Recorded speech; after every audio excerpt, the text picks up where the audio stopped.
Hey, good morning, everyone. You are lucky people. So you picked the right one among 4 sessions competing. So I feel sorry for the guy who didn't pick this. So I think this is the best session with the best panelist about crisis management. Only if I keep my mouth shut. So this is my mission will be ending right now. So my mission from now is making a crisis in the panel. So you improvise. So yes, crisis management studies has just begun maybe several years ago in the world, and now very, increasingly important in Japan. So my first question is, when you talk about crisis management, the essence is plan for the worst, hope for the best. So plan for the worst. Yeah, it's easy to say, but anything can be worse than worst case scenario. So how much worst you have to assume is a great answer. It's a very difficult question to answer, because in case of tsunami, next tsunami, so you have to be prepared for 15-meter tsunami, 20-meter tsunami, or 30-meter tsunami, or if meteor hit the Pacific Ocean, we have to assume 1,000-meter tsunami in the speed of the sound. So how much is enough? It's a very difficult question to answer. And crisis management is not only for the government. It's applicable to corporations. Take a look at the case of the big flood in Thailand. So corporations are hollowing out due to the stagnation in the Japanese economy and the high appreciation of yen.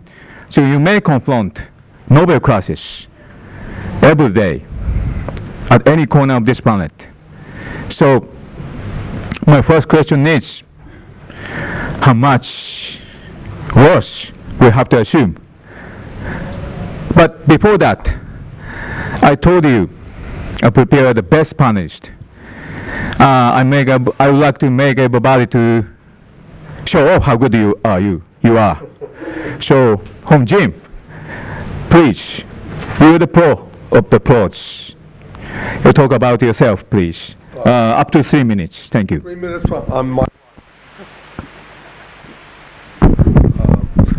Well, right after the 9/11 attack on the United States, I was asked to stop the work that I was doing, which was on energy, and take over a major study by the RAND Corporation on how we protect the people who are the emergency responders themselves during an emergency. And if anyone's seen the pictures at the World Trade Center, you see American firefighters and police officers working in dust, working in very dangerous conditions without the right equipment and without anyone managing their safety. We were not prepared. The result of that work was a 4-volume set of studies by the RAND Corporation that are now very much part of the U.S. National Emergency Response Plan. The key volume, and I hope what will be a theme here, was that it's not because the problem wasn't lack of equipment. It wasn't because we didn't have enough face masks or we didn't have the right clothes to wear. The problem was management and communication within the response itself. And so we published this 4-volume set. I've got one of the volumes here. First one that gets it, it's theirs. It's been translated into Japanese. Volume 1, I know, has been translated into Japanese. And we're very proud of this work, and that's my fundamental basis. I've been following emergency response ever since, but the price of oil, as you know, has gone up a lot, so now I'm also very much involved in another kind of emergency, the vast wealth transfer from our nations to certain other nations because of the price of oil.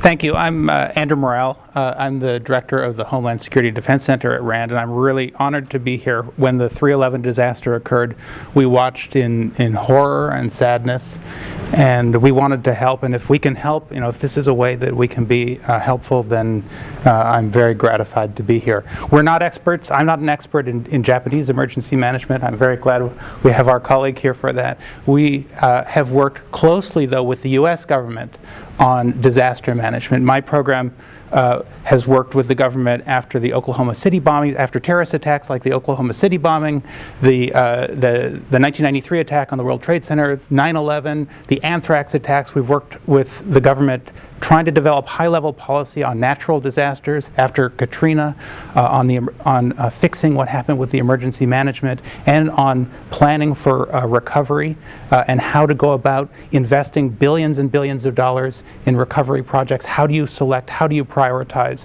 So we've been working on that kind of project for our government, as well as working on man-made disasters like the BP oil spill that was just occurred. In each of these cases, what we've tried to do is identify lessons and improvements to make the next disaster go better. And I think we've learned a lot, and I hope that we can share some of that. And I'm sure that much of this you have learned, the Japanese people have already learned, but maybe there's some insights that we have that can be useful too on question. And so what we've done for our government is to work on high-level policy issues. So the president after 9/11 said we needed to change the way we do emergency management. So we have a unity of effort.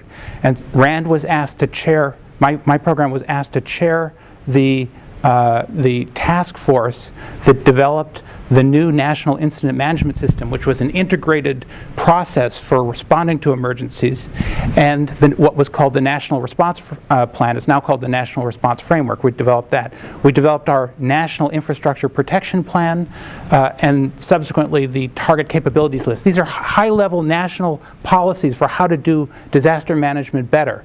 Most recently, the National Health Security Strategy we developed. So we have a lot of experience in the American context. Maybe that's going to be useful for the Japanese context. I hope so. Before going to Nishikawa-san, so you made a very interesting point. Both of you sounds very good. So do you think there's a Japanese crisis management and American crisis management? I assume the systems are somewhat different. I'm not expert enough in the Japanese. I'm going to defer to my colleague on whether there's good enough similarities. So these two, three of us are from RAND Corporation. Two of them are working in DC, the serious guys. And I'm hanging around the Santa Monica area. So beach guys. So Nishikawa-san, please. Okay, good morning. Satoru Nishikawa. I'm working for the Japanese government for now 30 years. And 20 years I have been doing disaster risk management. And when I say disaster risk management, it's more of emphasis on preventive and preparedness. And I have been involved in many responses. For example, the volcanic eruption of Mount Unzen in 1991, earthquakes, tornadoes, and also have been working in the United Nations. And I was a senior relief coordinator for many international relief assistance projects.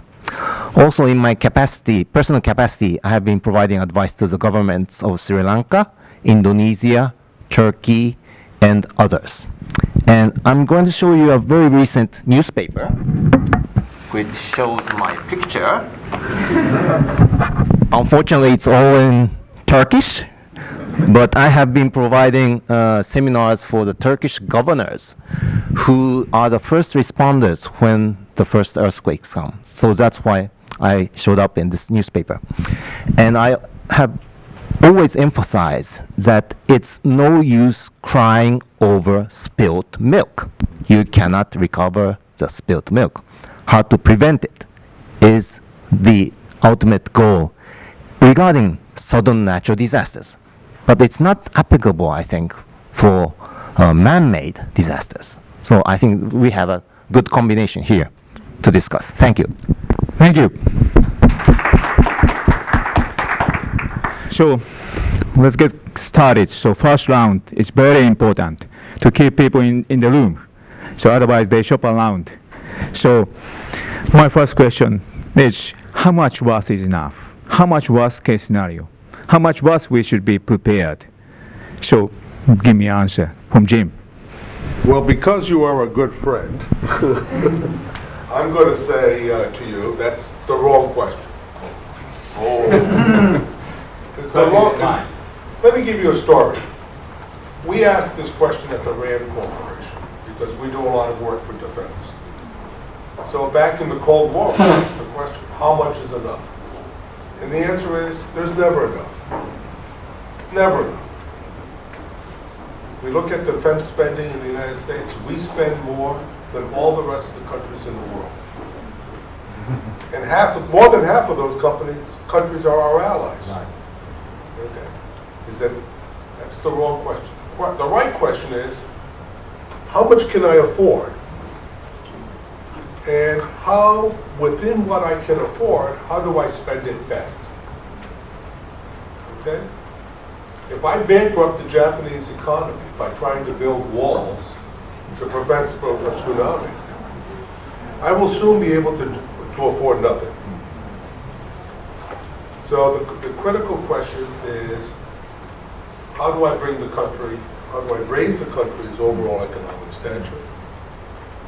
And then within that raised stature, how do I address how much is enough? Now, what I'm not addressing here, of course, is the immediate need to make sure that all those persons who were harmed in this disaster, that of course the overall country is going to share and do its best to take care of. But I'm talking more about the reconstruction, how big the wall, the tsunami walls have to be, what other measures I take, how much planning, how much effort I take overall. That all has to be in the context of affordability and once efficiency. I need to use whatever resources I have in the most efficient way possible. You may have some other. Yes, so yes, the budget comes first. So yeah, I think it's right. And Andrew, could you say touch upon something like even the first context, most important context is the budget, but you have to do simulation a lot to prepare.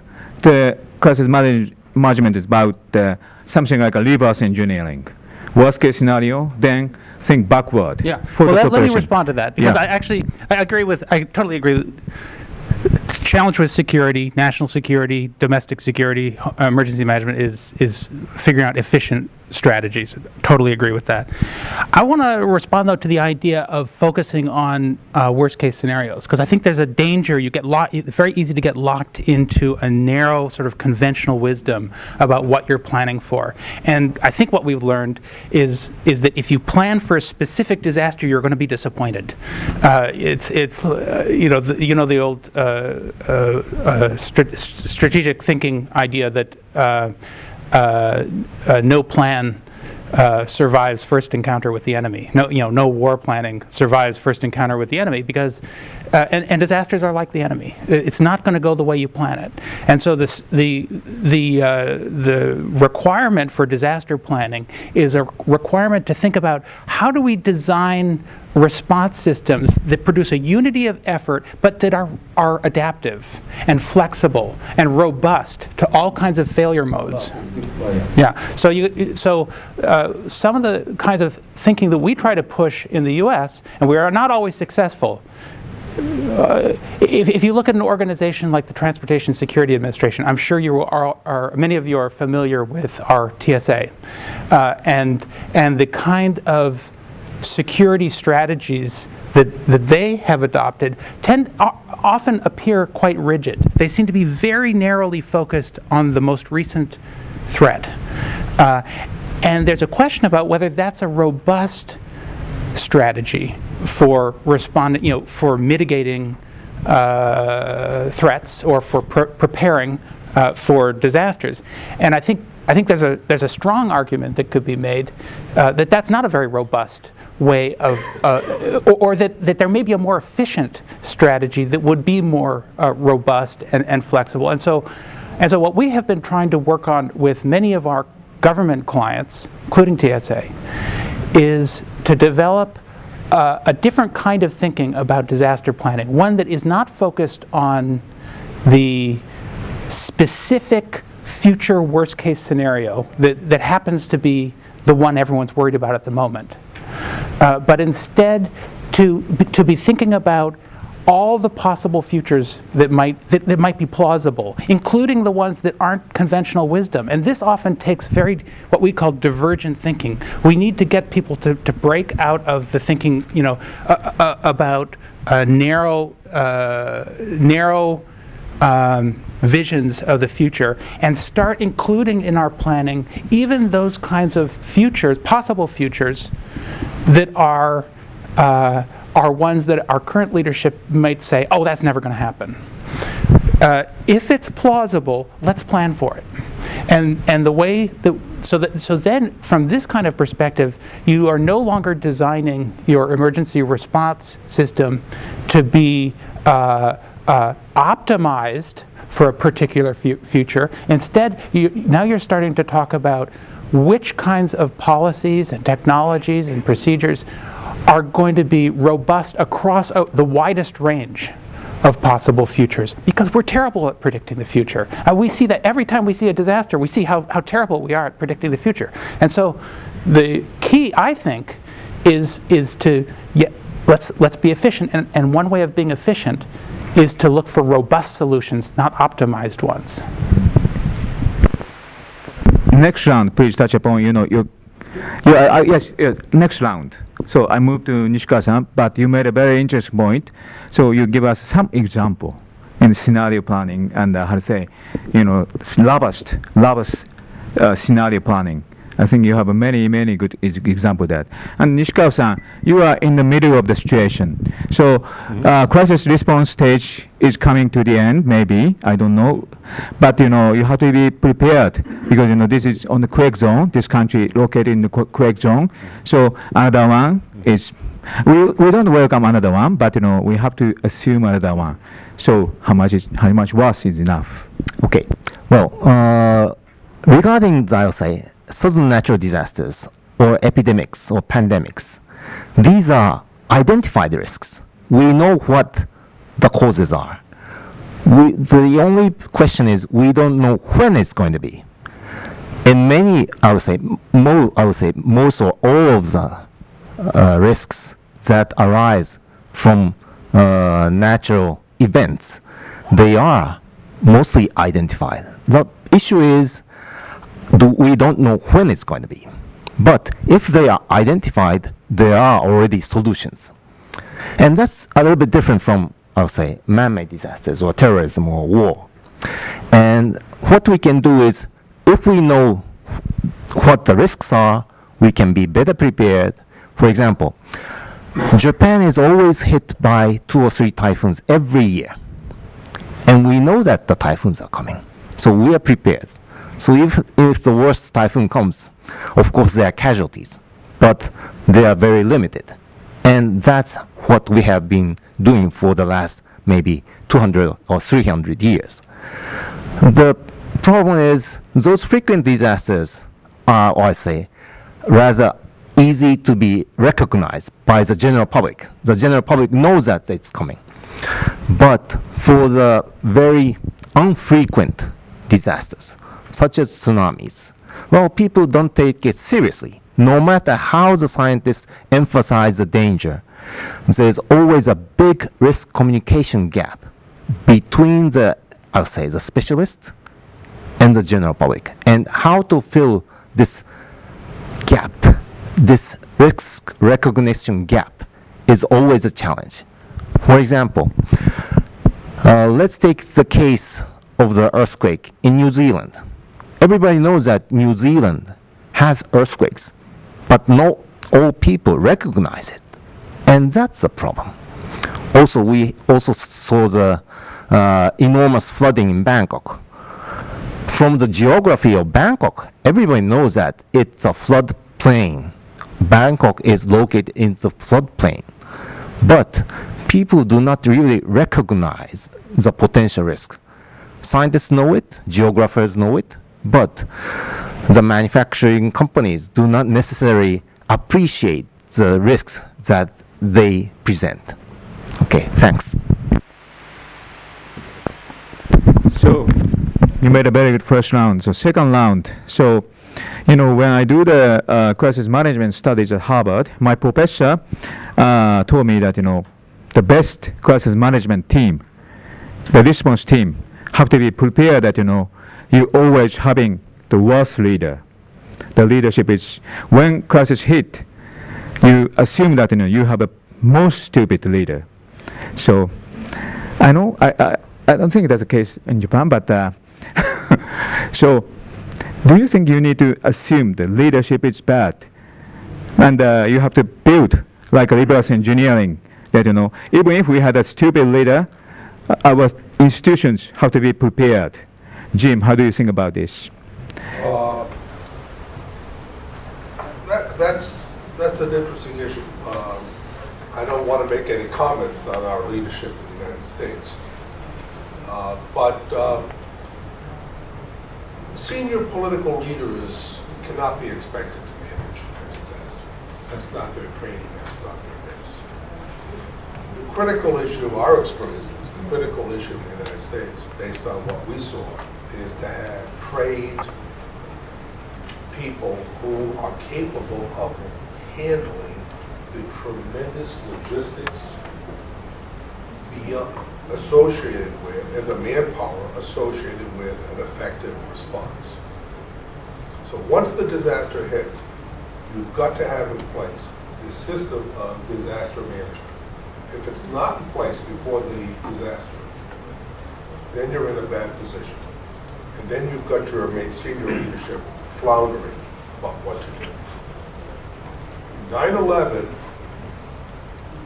fortunately, I hate to say fortunately, but the fact that the attack took place in New York City meant we had one of the best fire departments in the world and one of the best police departments in the world. It was huge. And even though we lost very important leadership in that department, the fact that it occurred in a city with such strong disaster management capabilities was very fortunate. The other attack was at the Pentagon.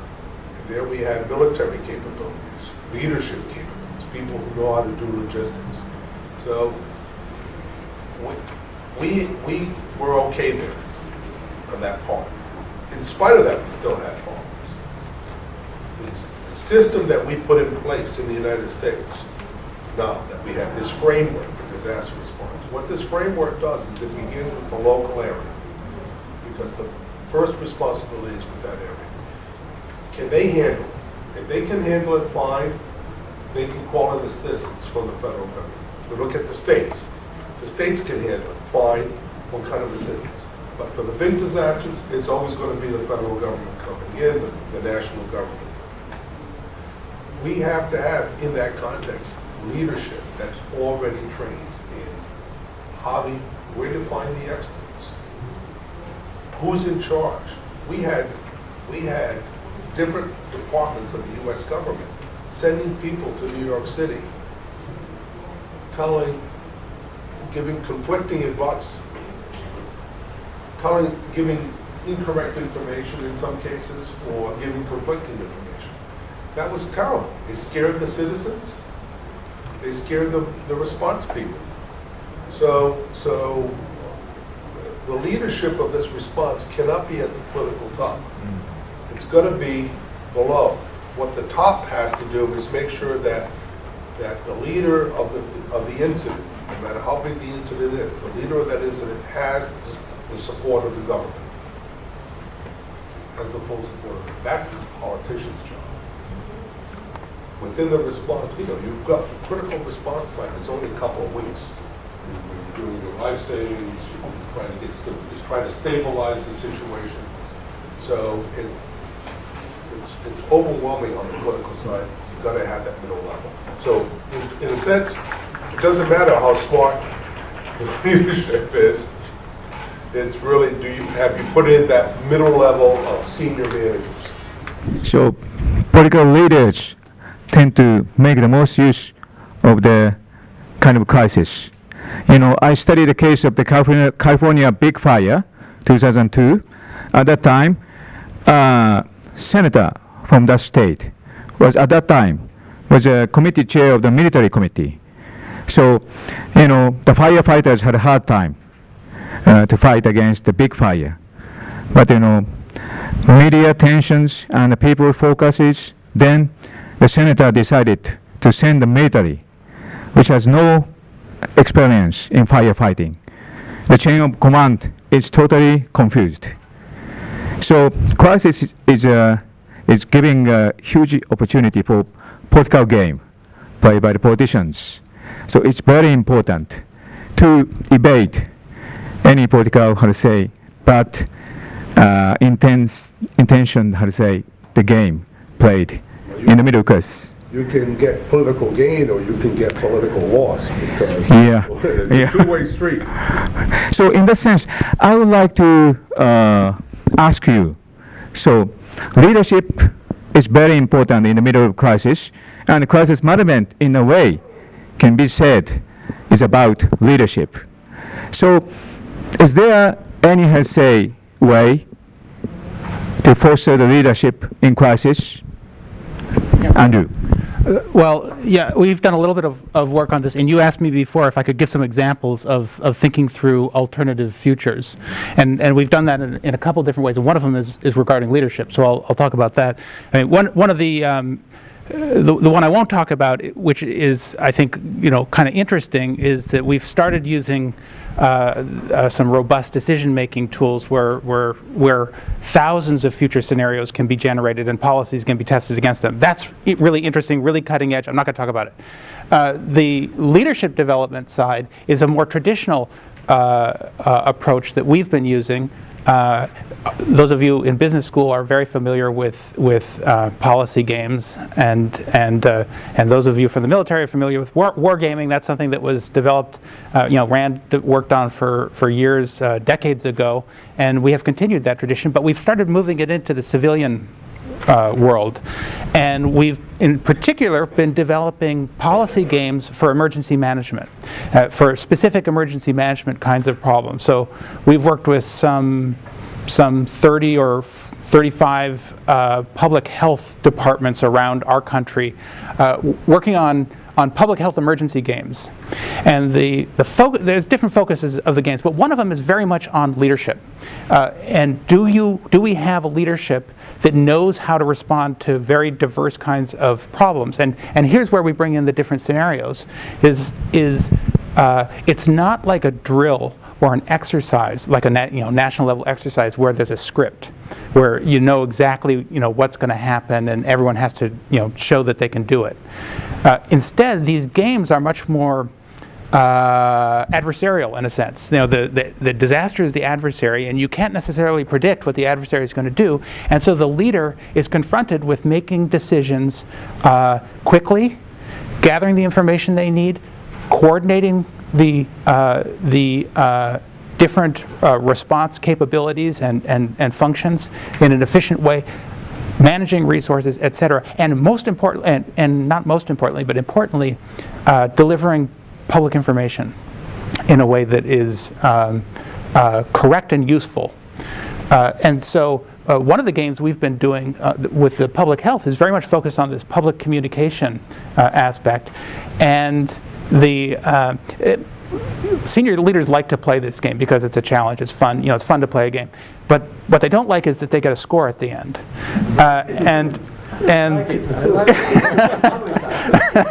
No, we don't publish the leader's score, but it's a good incentive to see, because at the end of the game, because we've done this with lots of different departments, at the end of the game we can tell them how other senior leaders have tried to solve the same kinds of problems.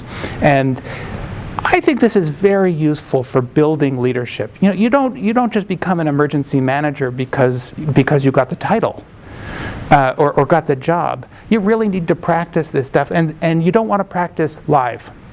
And these kinds of policy games is one way of working on robust, flexible, adaptive decision-making in a safe way where you can really see your performance, and you can realize, where do I need to get better, and what do I need? What do I need to get better on? What systems do I need? What information do I need?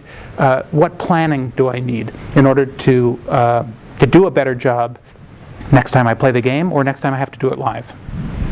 Okay, so okay. Let me give you. Hold on, please. I have another question to you. So, as the policy game, you don't feel interested in policy games? I'm very much interested in policy games. So, in policy games, you have a disaster version, or health version, and a war version, and terrorist version. For example, terrorists attack the New York Stock Exchange. Yeah. Then if you suppose you are president of the New York Stock Exchange, how do you respond? Such kind of games do you have? We at RAND have worked with, back some years ago, we actually were hired by the New York Stock Exchange to look at their ability to have continuity of operations. I don't want to get into the details of the threats, but it was a continuity of operations, and it was a really interesting game. We had senior executives from the stock exchange and the electric utility, and I can say that one of the consequences of just playing the game was that the data backup center for the New York Stock Exchange was moved from uptown Manhattan to New Jersey, because in New Jersey it's on a separate grid. But I want to say that there's another way to be prepared, and in the United States, the fundamental approach to a fire at a home, okay, is to have an incident manager, okay, an incident commander, so there's a continuity from a small problem at a home all the way up to a large building fire, to a tornado. We have the same fundamental framework and management approach. The worst thing you can have is one person saying, I'm the tsunami disaster manager, because he will never be trained, because hopefully there won't be any tsunami. So you need to be exercising the system every time there's a problem, whether it's your typhoons off the coast, whether it's flooding somewhere, whether it's a biological threat. It's the same kind, or a major fire, a woodlands fire. We have forest fires in the United States and grass fires. It's the same kind of system, and by exercising the system at all these different scales, you build that expertise and you have it. That's all I want. How is the hierarchical system set up in advance so that there's command and control, and there's not a conflict of who is in charge? I mean, everything you mentioned, the fire.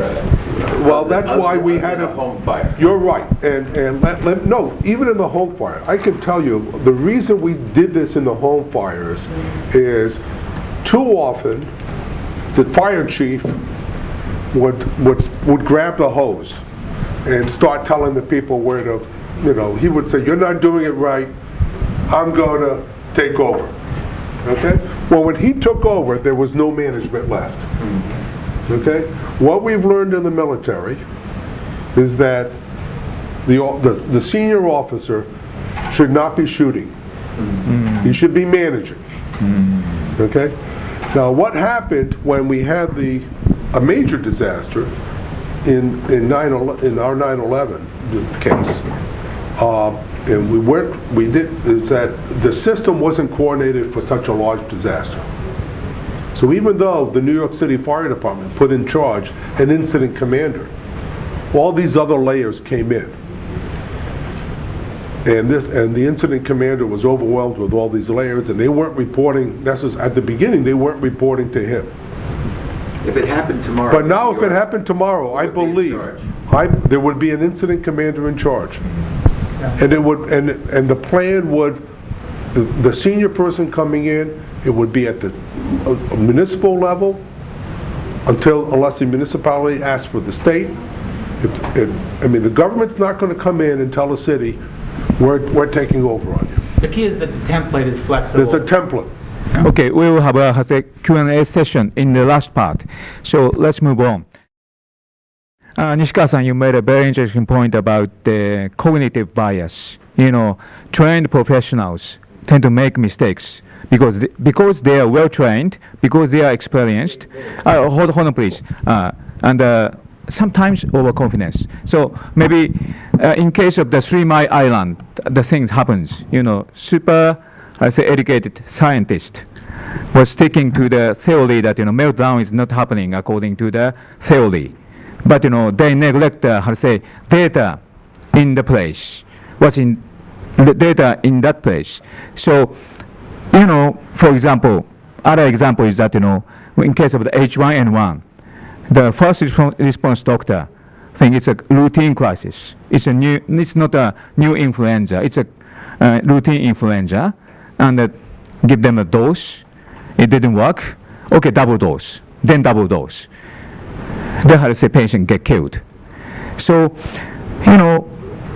providing training and providing routine works is great, but sometimes cognitive bias is make you not well countering to the so-called Nobel crisis. How do you try to evade such thing happens? Okay, well, I'd like to make a point that first we have to try to avoid crisis, and we know that there are ways to avoid crisis before it happens. Let's take the example of the avian flu. It's influenza, and we know that there are general public health measures to prevent spread of any diseases. Of course, the special dose may not apply for that H1N1, but for example, the general public health knowledge, like wash your hands, put on your masks, it really helps. And we know that there are those, generic ways to avoid crisis. And how to make people aware of these effectiveness of these general, prescriptions is one way. For example, and also, we always have to be aware that human beings always makes big errors. And how to eliminate the room for these human errors is another point. And if I may, I would like to show you some slides demonstrating how we can avoid these human errors. And I really would like to make a point that, well, in Japan, especially regarding sudden natural disasters, our policy is how to avoid the crisis, how to make preparedness, how to prevent things. Let's take the example of, earthquakes and fires, because in 1923, Tokyo was hit by the Great Kanto earthquakes. 100,000 people killed because of the widespread fires. And what we have learned is make houses fireproof. For example, nowadays, in most of the curtains that are sold in grocery, home appliance centers, they are very resistant against burns. And that's another way to approach a crisis. How to prevent crisis before it happens. Because especially we Japanese know that when something big happens, human beings makes errors, and that adds and doubles the crisis. Yeah. So can you show yeah. Okay. Slide? Yeah. Please show me, please. Yeah. I'll skip.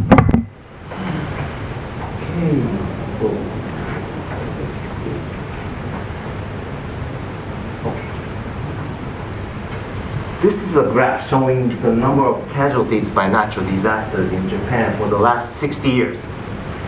And you will easily see that in the 1940s and 50s, every year we lost thousands of people because we had so many earthquakes, typhoons.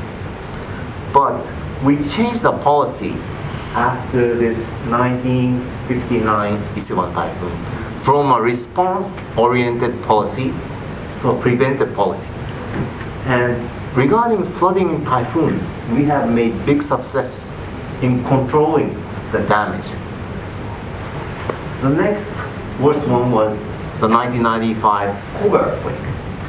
And we learned that building collapse kills people. It's not the earthquake which kills the people. It's building collapse and the consequent fire.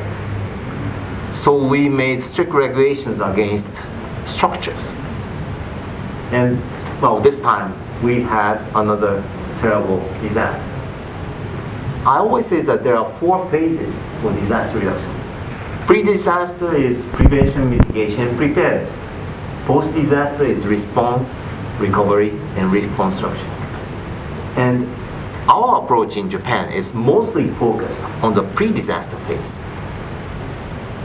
Well, one preventive approach is how to make engineering structures to withstand hazards. In the March 11, there were 2 cases. One is the Great Water Gate of Fudai. It's 15.5 meters high. And this village experienced an 1896 terrible tsunami. And the mayor insisted that even if the next same tsunami comes, our village must survive. So he decided to construct this 15.5 meter water gate.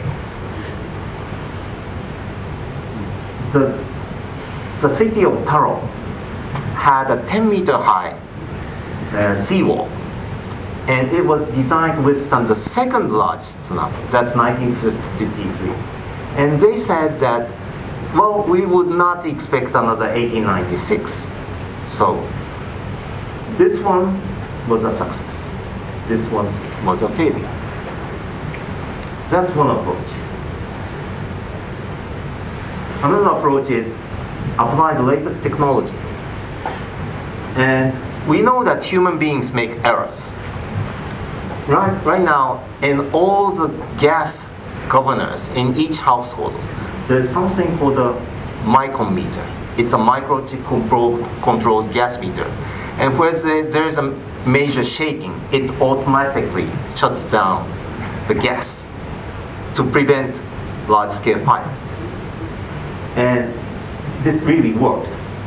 And no big fires in Sendai. And it does not require human beings to operate that meter. It's automatic. So we do not have to worry about human errors. The next one is the real-time earthquake early warning. We cannot really predict earthquakes right now, but we know that there is a difference between the first primary wave and the secondary wave. There's a difference of speed. And we can earn valuable seconds before the main shaking comes. And this was applied in the March 11. And we knew that before the 15 seconds before the main shaking came, we knew that a shaking was coming. And this was applied to the bullet train system, the Shinkansen. Well, the Japanese Shinkansen, it runs around 270 kilometers per hour. And imagine if there's an earthquake when a train is running at 270 kilometers, you would definitely think that you'll be dead. But thanks to this early warning system, the brakes will automatically work, it will speed down, and no derailment, no fatalities, no injuries. So this does not require, I would say, human errors. Now, another approach is how to train the professionals. You see this tunnel and the bridge of a railroad. It's the Sanriku local railway in Tohoku. And the rails were totally washed away. And this is the control room of this local railroad. It's very poor. They have annual deficits. They cannot invest in the latest technology. But they trained the crew. What they did that, well, the train operator received the early warning system through his mobile phone. So what he did was he stopped his train inside the tunnel. And we Japanese know that the shaking inside the tunnel is much weaker than the shaking when you are outside. So he stopped the train inside the tunnel. And he knows that in the tunnel you would not be struck directly by a tsunami. So then afterwards, he guided the passengers through the high paths to a safe ground. So nobody died or injured in this Sanriku local rig. So this is another type, ultimate type of skilled professional. Then this is usual, the combination of the latest IT technology and the human response. That's tsunami evacuation. Well, 3 minutes after the earthquake, we had the JMA, the Japan Meteorological Agency, to issue the tsunami warning. Now, when people are educated about tsunamis, they run. This is an example in the city of Kamaishi, where the junior high school students are guiding the elementary school kids to run to the safe grounds. So the junior high school students, the elementary school kids, none of them injured nor killed. They were well trained, but not necessarily all the people are trained. There were about 500,000 people living in the tsunami inundated area. Most of them fled, but approximately 20,000 didn't make it. They were not able to run, or they did not respond. And there's always a pitfall in the human response. And it's human nature that there's a big gap between the actual risk that you face and the risks that you recognize. And that's always a pitfall. It's not necessarily the general public. It applies to the political leaders, I must say. And preparedness. Now, what we do in Japan, well, we cannot expect too much training for the emergency manager, I must say, in Japan. But we always say that you have to think of 3 minutes, 30 minutes, 3 hours, 3 days, and 3 weeks. When I was doing the work of disaster response in my government, I was always saying, when you face an accident or a disaster, in the first 3 minutes, you should think how to protect yourself in the first 3 minutes. In the next 30 minutes, try to think about what your next actions are. Who do you communicate? What you should do. Plan in your heads in 30 minutes what to do in the next phase. The 3 hours, it's the emergency rescue phase. If you really want to save people's lives, you should not wait for days. You have to do it in 3 hours. Otherwise, the death rate is going up. In 24 hours, what you do. In 3 days, that's really the initial search and rescue, immediate rescue. And in 3 weeks, you know what happens? The mass media would just forget about it. And that's the reality. Response is always important. It's always impressive to see these rescue workers after an earthquake or tsunami. But let's think, how many lives were we able to rescue out of the rubble in any earthquake, any tsunami? That's the reality. It's much better to prevent or prepare. Of course, international solidarity. We must thank the International Committee for the assistance they extended to Japan. We have seen Hurricane Katrina, and I like this word from the commander of the Joint Task Force Katrina. Don't confuse a plan with execution. A plan is good intentions, but you don't win with just good intentions. That's a very good word, I must say. This is March 11th. And in Japan, we have something, a very famous saying, natural disasters will hit us by the time people have forgotten about it. It's regarding the risk recognition. When people recognize that they don't face risks, they fail. Well, thanks. So that's the point I really want to make. The risk recognition gap for the general public and for the political leaders. And that's the point. Thanks. Thank you. So we have still 5 minutes until the Q&A sessions. So, crisis management is an extensive issue, so we have many points we'd like to discuss, but, we don't have much time. We have to, I have to make, quick question for three of you, different questions. And the one is that, the important point we have to discuss is about, the national government boundary and the municipal government boundaries. Yesterday we had a nice talk with the Minister of Reconstruction here in Tokyo, and he is saying that the first response should be done by the municipal government, then prefectural government, then national government. But in this case, the municipal government was totally devastated by tsunami and the earthquake, so nobody in the municipal government. So the national government would like to increase the authority, but some governors and cities doesn't like it. So that same thing can be said to the Hurricane Katrina issues. How much national government, federal government, and municipal government have to keep the boundary of the emergency response? Jim or Andrew? Well, that's a question that very much depends on the nature of your country.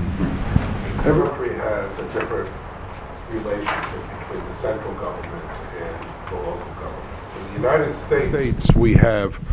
United States, we have a fairly strong autonomy at the state levels, and our governors are very concerned that when the federal government comes in, they're not going to be sensitive to state issues, and they're correct. So this is a tension that we've tried to address in our plan, and there is a system by which the federal government only comes in when there's an invitation, or if the disaster is so large that it's self-evident that it has to be a federal response. And Japan has to work that out. Can I just say, so we have a very similar system as you just described. The challenge is that when you develop a national capability that's strong, it's very hard to say no to executing that capability. And what we've seen, what I would argue we've seen in the U.S.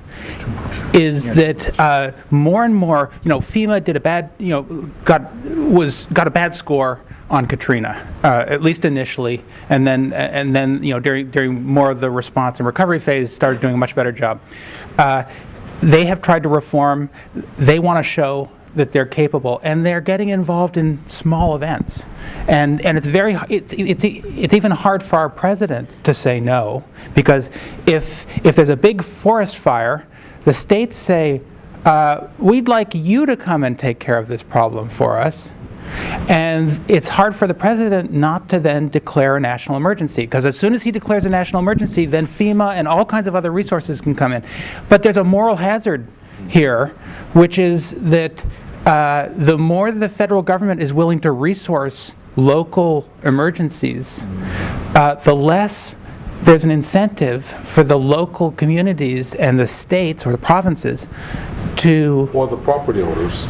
to invest in their own emergency management, and then you get the whole thing reversed. You got it all backwards then, and that can cause problems too. So I would say that we in the U.S. maybe need clearer guidelines on what counts, when it's appropriate for the federal government to jump in and offer resources. Okay, last question for Nishikawa-san. You are in the government, still in the government, so you are not best positioned to answer this question, but communication to the general public, in case of the big disaster like Fukushima Daiichi. So, government try to conceal the information to the general public, because it's not a bad intention, but they don't want to make a panic in the general public. But who should speak to the real information, and on what timing, and until how much? I mean, every information should be released from the government. What's really bad information. Regardless of making a panic, or that must be prime minister or politician or professionals. How do you think about this? Okay, well, I must say that the information should be released immediately. The issue is there has to be good scientific literacy for the recipient to understand what it is. And I really see the big role of the professional mass media to really translate that information so that it can be really understood scientifically. And right after, we have seen so many examples of false understanding of these information. For example, in the case of the H5N1 case, swine flu.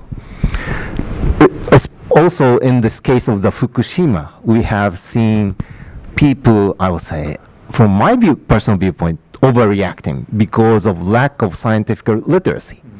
But it's important, especially for the professional mass media, for them to at least understand scientifically what the information is provided, and try to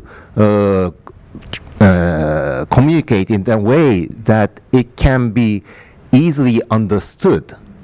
And I think that's really the point. And I must say honestly that in some cases, the mass media people just, I would say, try to make the headlines out of it. And it doesn't make any sense just to make headlines without having adequate scientific literacy. Thank you. So we are running out of time completely. So yes, thank you for great comments. And we try to cover, many other parts, but we couldn't make it. So my crisis management is not very good. I apologize. But I hope you enjoyed it. Please do not, forget to. You have a opportunity to access to these professionals, because he will be here until the last panel. So enjoy the lunch. See you soon. Bye.